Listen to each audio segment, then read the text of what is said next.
siempre tengo que decirle en el modo texto cuál es el modelo del elemento que estoy utilizando mediante la instrucción .model. Y si no, tengo que decirle dónde está la librería que tiene que buscar. Por ejemplo, C o D, /ps librería eval.lib.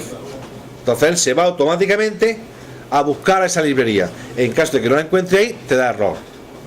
Es muy fácil que te equivoques en el path o que cambie de directorio, que es lo que suele pasar. Está en un ordenador, te vas de un compañero, lo cambia de directorio, en vez del D lo pone en el C y ya se vuelve loco. Claro, te dice que te da error porque no encuentra dónde está dicha librería.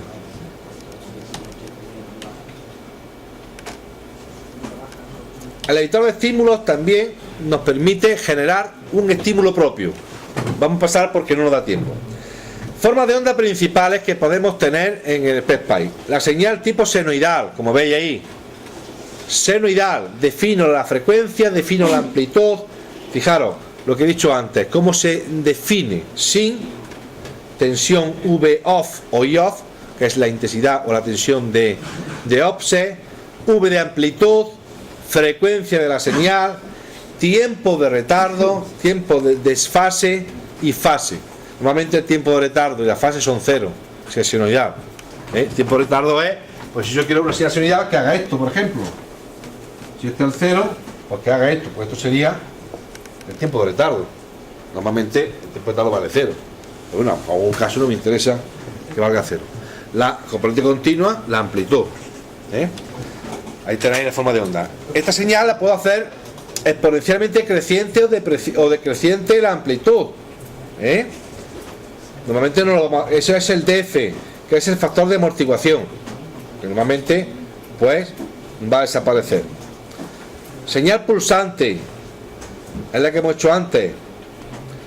Bueno, no es exactamente la que hemos hecho antes, pero bueno, es estado bajo, V1, estado alto, estado bajo, estado alto, tiempo de subida y tiempo de retardo y tiempo de bajada. Esa es una señal pulsante, ¿verdad? Tiempo de subida, T sub R, tiempo de bajada, T sub F. El tiempo en estado alto y el periodo son los parámetros que definen tensión V sub 1, tensión V sub 2, T sub R, T sub F, el TO y el periodo. Pues lo veis ahí cómo están perfectamente definidos. Eso lo podéis ir al manual de PSPI. El pulso, ¿de acuerdo? Lo que hemos comentado, la definición. A veces hay que tener las 3 o 4 formas de onda que solemos manejar, tener siempre delante. Es lo que yo aconsejo. El pulso, sobre todo, esta la usamos mucho. Y la otra señal, la señal PWL, ¿cómo se define? Exponencial, señal PWL que hemos dicho, que yo defino, es un generador de onda arbitraria a los distintos puntos, también. Una señal, en este caso senoidal, modulada, también la puedo tener. Y yo puedo utilizar el generador de estímulos si tengo la versión completa para generar cualquier estímulo que estime oportuno. Si no, solamente, igual que hemos usado el editor para hacer el par, usaríamos el editor de estímulos y nos genera automáticamente la instrucción determinada. Bien, para finalizar, vamos a hablar de una cosa muy interesante que ya comenté muy rápidamente en clase, que era el modelado del comportamiento analógico. El modelado del comportamiento analógico pues nos permite, a partir de fuentes de tensión y corrientes dependientes e independientes, resolver cualquier tipo de ecuación, y además inclusive tiene unas aplicaciones muy específicas. Imagínense que yo quiero hacer pues una expresión como la que tengo ahí, que es 10 logaritmos de la corriente que circula por una fuente de tensión partido por 10 miliamperios. Bueno, pues esa expresión la defino yo matemáticamente, genero una tensión, una fuente de tensión que es variable en función de la corriente que circula por V sub X, le coloco un generador y estas instrucciones que tenemos aquí son las que definen el comportamiento sencillito que me daría esa ecuación. Esa ecuación no se ve muy bien, pero estaría aquí.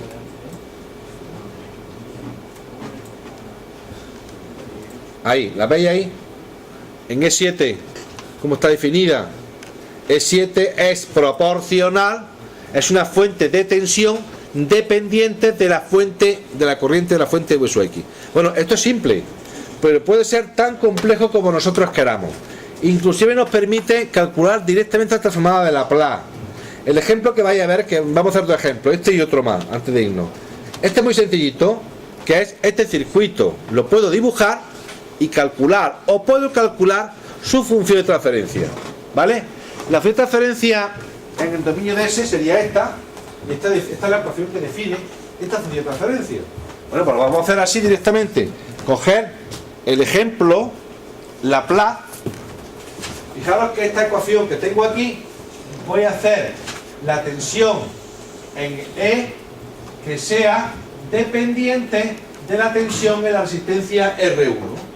Y debe de cumplirse esta fórmula.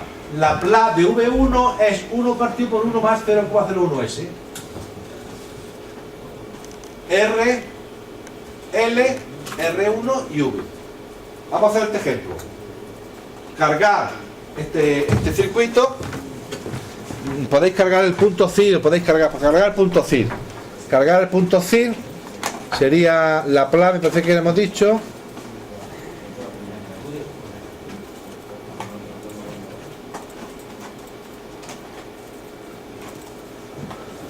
El que hemos visto, ¿verdad? Es sencillito, es una red RC y simulamos. Lo que vamos a calcular es la respuesta en frecuencia. Fijaros que aquí abajo pone respuesta en frecuencia desde 1 a 10K, desde 1 hercio a 10 kHz, tomando 11 puntos en cada intervalo, por década. Bueno, pues simulo y yo trazo la tensión en el nudo 10, ¿no? O en la resistencia de carga RL,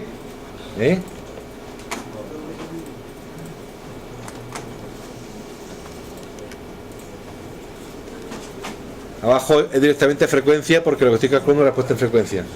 Y lo que tengo ahí, como veis, es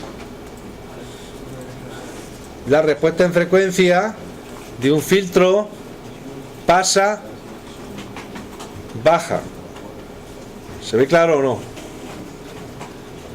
Es como si yo hubiera puesto la resistencia, hubiera puesto el condensador, hubiera puesto la fuente de tensión de entrada y la resistencia de carga.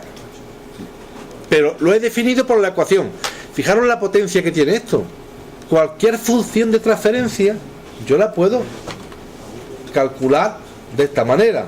Es más, fíjense por ejemplo que esto es una fuente conmutada y yo podría, es que no sé si está aquí al final, yo podría en la fuente conmutada definir la función de la fuente conmutada, que la tenéis en el texto que no hemos bajado antes, en el texto que se supone que está aquí, la parte del final, al final del todo,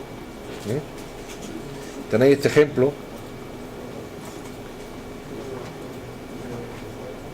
Este ejemplo que estamos diciendo, obtengo la función de transferencia, que sería esa, la veis, en diagrama de bloques. Obtengo cada bloque y cuál es su función de transferencia, la dibujo y puedo simular perfectamente. Si lo que represento no es el circuito en sí, sino las funciones. De ahí la potencia que tiene esa parte. Bueno, vamos a ver. Por favor.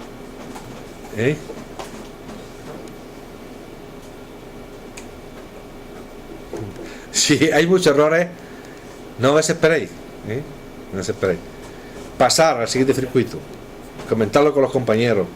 Mira, aquí me sale esto, no funciona, me da este error, no consigo que corra esto lo total, que es la mejor forma. No os cequéis, estamos cecados en el circuito, ahí no me funciona, mejor una tontería, cualquier cosa que el compañero le pregunta, ¿vale? Ir a los conceptos, no os centréis en la simulación, no perdáis tanto tiempo en la simulación. Más importante los conceptos. Hombre, la herramienta hay que utilizarla, está claro, hay que utilizar la herramienta, pero hay que saber el problema que estamos haciendo. Más importante el problema que la herramienta.